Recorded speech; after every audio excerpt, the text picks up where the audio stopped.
tega novega Megana, 5. Megana, električnega Megana, nas spremljajo zares visoka pričakovanja. In že na februarski prvi vožnji, ko smo se vozili s tem avtomobilom po Španiji, po Andaluziji, no, že takrat nismo skrivali, da ta avtomobil zares veliko teh visokih pričakovanj tudi izpolni. In tudi iz našega takratnega sogovornika je zares sevala samozavest.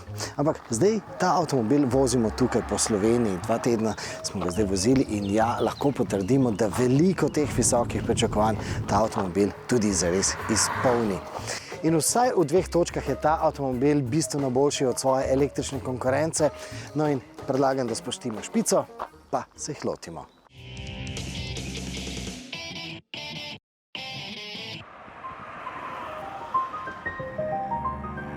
No, ta električni Megan je zares tih. Krasen je, prijeten je in seveda vam bodo vsi trgovci z električnimi avtomobili rekli, da saj električni avtomobili so zares tihi. Ampak v praksi, no, to je šele tisto, kar si želimo od tihega avtomobila. Druga prednost tega avtomobila, taka izrazita prednost tega avtomobila, pa je nizka poraba elektrike. 15 kWh, med 15 in 17 kWh je poraba pri tem avtomobilu na 100 km in ja, to je zelo, zelo dober podatek. Seveda boste rekli, ja, to je enostavno dosegati tako porabo, ko so temperature tako visoke, da se lahko kopalci v tem Kočevskem jezeru kopajo. Tudi drugi električni avtomobili prihajajo v teh temperaturah po 20 kWh. Ampak tisto, kar je posebno pri tem avtomobilu, je to, da se za porabo med 15 in 17 kWh ne potrebujemo tukaj prav nič truditi. Ampak saj to, da se lahko normalno pelje s tem avtomobilom, to so nam poudarili tudi že takrat na intervjuju v Andaluziji. In takrat so povedali tudi to, da lahko s tem avtomobilom tudi normalno potuješ. Se pravi, 130 km/h. Ni se treba voziti tako, kot se vozijo mnogi vozniki električnih avtomobilov danes. In ja, takrat so poudarili tudi to, da če vtipkate v navigacijo, kam greste, se boste na električno polnilnico pripeljali že pripravljeno baterijo. Se pravi, ko boste vi vštekali svoj avtomobil v električno polnilnico, bodo baterije se polnile z največjo možno hitrostjo. Pa še ena prednost je pri tem avtomobilu. Nekoliko bolj udoben od drugih električnih avtomobilov je. Ne butne takrat, ko zapeljamo čez kakšno luknjo ali čez grbino. In ja, verjetno ima tudi nekoliko nižja masa prste zraven. No in to nas seveda pripelje tudi do voznih lastnosti. No in po druženju na teh slovenskih ovinkih lahko povemo, da Renault Megane E-Tech še ni Cupra Born. Kje se to kaže v praksi? Eno v tem, da ta avtomobil nekako v vožnji ne čutiš tako zelo dobro, kot recimo čutiš Cupra Borna. Zato je vožnja v športnem načinu kar nekako predpogoj za nekakve vozniške občutke. Ko smo že pri vozniških užitkih. Užitek je voziti tudi zaradi tega, ker ima ta avtomobil zelo direkten volan. Se pravi, v ovinku ni treba tako zelo ovinkariti, dovolj je malce levo, malce desno, pa avtomobil spelje vse možne ovinke. Pa še eno stvar smo se naučili pri vožnji po teh slovenskih ovinkih. Namreč to, da ga je bistveno bolj prijetno voziti nekako dinamično, ne pa tisto športno divje. Se pravi, da ni treba na polno, hipno pospeševati zato, da bi ta avtomobil vam dal tistih 220 konjičev, kakor jih lahko spravi na cesto. Ker če boste hipno pritisnili na desno stopalko, potem teh 220 konjičev res ne bo zmoglo nekako se prijeti ceste in nos pa bo kar malce nekako nestabilen, se pravi živčen. Zato zvezno pritisnite na desno stopalko in bo ta avtomobil vam dal neke tiste prijetne dinamike in bo tako vaša vožnja bolj dinamična, pa tudi bistveno hitrejša.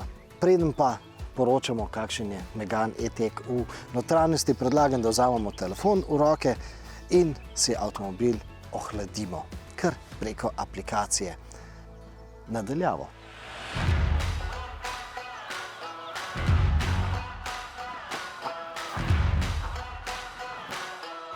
Kar se prostornosti tiče, avto vsekakor je klasična družinska kombi limuzina, klasičen Megane. In k temu seveda tudi pomaga to dejstvo, da ima ta avtomobil tanjše baterije, se pravi bolj sploščene baterije kot pa recimo drugi električni avtomobili, s čimer nekako so dobili tisti občutek klasičnega avtomobila. In avto ima tudi kar precej velik prtljažnik. Ta prtljažnik je pa zelo, zelo globok, se pravi stvari nalagamo precej dol v eno tako veliko, globoko luknjo in sploh tam v dnu prtljažnika je tudi taka zelo velika in pa priročna luknja, v katero seveda pospravimo kable, da se nam ne valjajo po prtljažnem prostoru. Poudarek si vsekakor zasluži tudi ta oblika te kabine, namreč tukaj so res krasni materiali, vse je lepo oblazinjeno. Ta les dejansko, ki seveda ni les, ampak je zelo dobra, v bistvu prijetna imitacija. Pa še en poudarek namenim, tukaj v teh predalih je tkanina, se pravi, te predali nikakor ne ropotajo. Je pa vsekakor ta kabina bistveno bolj klasična, ne tako zelo električna, kot na primer pri tisti povsem digitalni kabini v slovitem ID.3. No, tudi ta Megane je tukaj v kabini zelo, zelo digitalen, ampak do teh velikih zaslonov še pridemo. Zdaj bi opozoril na ta majhen zaslon, skozi katerega voznik gleda, kaj se dogaja za vozilom. In hitro v tej kabini postane jasno, zakaj so vgradili tukaj tak monitor. Ker se v tem avtomobilu nekako počutimo kot v tanku, okna so zelo majhna, predvsem pa skozi tisto zadnje okne se skorajda ne vidi. Tako zelo ozko in majhno je. In pojdite pogledati, kako zelo majhen brisalec je tam na zadnjih vratih.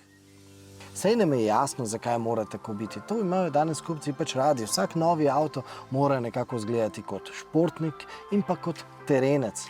Ampak to še ne pomeni, da vam bo to tudi všeč. No, ampak zdaj pa pridemo do tega velikega zaslona, ki ni samo pač zaslon, kot bi rekli infotainment. Tukaj je notri nekako vgrajen celoten Googlov operacijski sistem. Ta sistem dejansko vpliva na samo vožnjo, na delovanje asistenčnih sistemov, pa tudi na delovanje električnega pogona.